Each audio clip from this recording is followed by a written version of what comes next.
For example अभी देखिए किसी लड़की के अत्याचार की केस है, उसमें कोर्ट ने कहा कि नहीं इन कैमरा, वो समझ सकते हैं कि उसका टेस्टिमनी वो विषय इन कैमरा।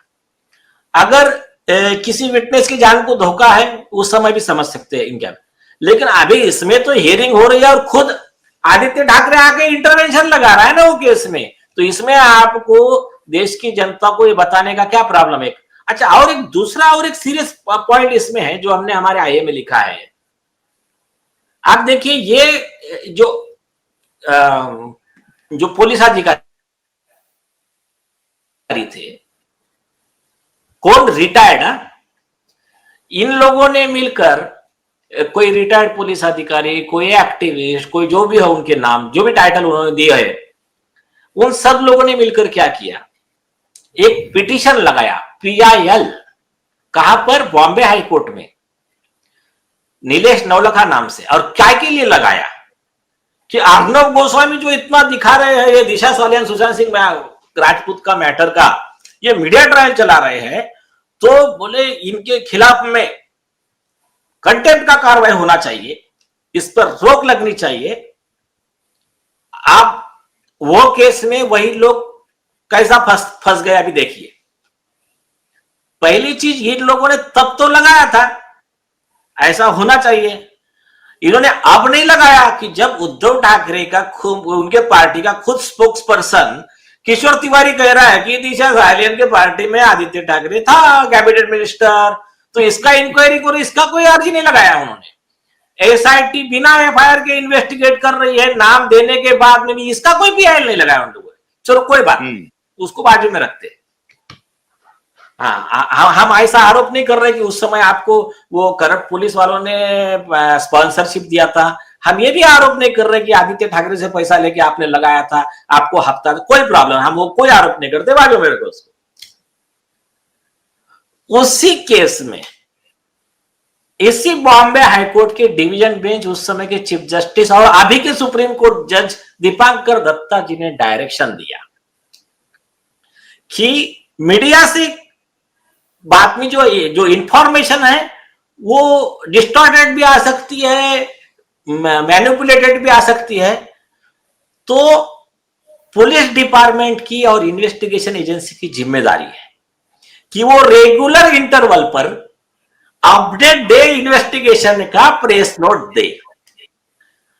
अब हमने उसका ही कंटेम्प्ट लगाया है इन पुलिस पे भी और हमने CBI पे भी लगाया है। 5 साल से क्या कर रहे हो आप? और आपने क्या पब्लिक को इंफॉर्मेशन दिया कि आप ये नहीं बता रहे कि ये केस में अपडेट्स क्या है। किशोर तिवारी ने कहा कि हाँ हमने पुलिस को मैनेज करके आदित्य ठाकरे को बचाया। अरे तो था क्या, हुआ क्या?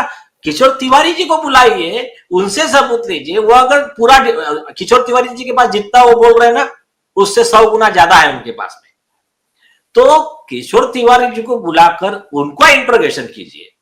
उसके साथ में आप नीतीश रानी जी, तो उनके पास पेन ड्राइव है और 2 आई विटनेस है, ये तो छोड़िए 2 आई विटनेस है। उसके बाद में पुलिस अधिकारी विटनेस है जो कोर्ट में जो डॉक्यूमेंट मतलब अभी ठीक है दिया जाने वाला है, जो हमारे एडवोकेट घनश्याम उपाध्याय जी और बाकी जो टीम है वो बना चुकी है, उसमें आई विटनेस नेम बता नहीं रहा हूं, डिटेल टेस्टिमनी सील्ड कवर, आई विटनेस नंबर 2 पूरा डिटेल सील्ड कवर। उसके बाद में 3 सीनियर ऑफिसर वो भी विटनेस है। ऐसी लिस्ट विटनेस की, एविडेंस का डिटेल और ये लॉ, उसके बाद में ये डायरेक्शन कोर्ट ने देना चाहिए, ये सुप्रीम कोर्ट के जजमेंट, इतना सारा बन चुका है। तो अभी मेरे हिसाब से इस केस में एकदम ऐसा क्रूशियल मोड पर आ चुका है केस, और अभी जो डेट नहीं हो सकता इसको, तो अपने Upadhyay ji out of station थे, वो पहुंच रहे हैं। मोस्ट प्रॉब्ली मंडे को मेंशन करके उसका सर्कुलेशन लेके डेट लेंगे, जैसी डेट आएंगे आपको बता दी जाएगी। तो इसमें मेन क्रूशियल है कि इन लोगों ने जो तो इन लोगों ने जो खुद डायरेक्शन लिया था उसमें ये खुद इन लोगों ने जो खुद डायरेक्शन लिया था उसमें ये फंस गए हैं कि इनको पुलिस को रेगुलर अपडेट देना है जनता को। तो और दूसरा जो हमने बताया है कि police are bound to provide the copy of inquiry report. Disha Salian के फैमिली को एक देना है। दूसरा, एक केस में इन्फॉर्मेंट रशीद खान पठान साहब है, supreme court and high court litigant association, ये इन्फॉर्मेंट है इसमें अभी नए एफआईआर के लिए, तो इनको भी एक कॉपी देना है। यशवंत सिन्हा वर्सेस सीबीआई के जजमेंट के डायरेक्शन है और भी डायरेक्शन है कि इन्फॉर्मेंट को भी कॉपी देना है आपको, आपने जो पहले का हम जो मांग रहे हैं। क्योंकि देखिए इसमें सिर्फ ऐसा नहीं है कि ये मतलब हाईकोर्ट में मैटर चल रहा है, इसमें कल चल के अगर किसी को लगा, इन्फॉर्मेंट को लगा कि सीधा स्पेशल कोर्ट जो महिला अत्याचार के जो स्पेशल कोर्ट्स है, पॉक्सो के वगैरह जो भी ड्रग्स वाले, और इसमें जो भी सेक्शंस लगे और इवन अदर प्रूफ्स जो है कि इनके ऊपर यूएपीए लगेगा आदित्य ठाकरे के खिलाफ में, अगर वो उसकी टेस्टिमोनी प्राइमा फैसी कंसिडर की गई, इनके ही दोस्त की, आदित्य ठाकरे की, कि ये लोग अल जजीरा नेटवर्क के साथ मिलकर देश के खिलाफ षड्यंत्र रच रहे थे, जो भी है। तो अब लगा कंप्लेनेंट को कि ये हमको सीधा कोर्ट में केस फाइल करना है, कोई जरूरत नहीं है अभी ना पुलिस की ना सीबीआई की, कुछ नहीं। तो उसमें कोर्ट में डायरेक्ट विटनेस एग्जामिन कर सकते हैं।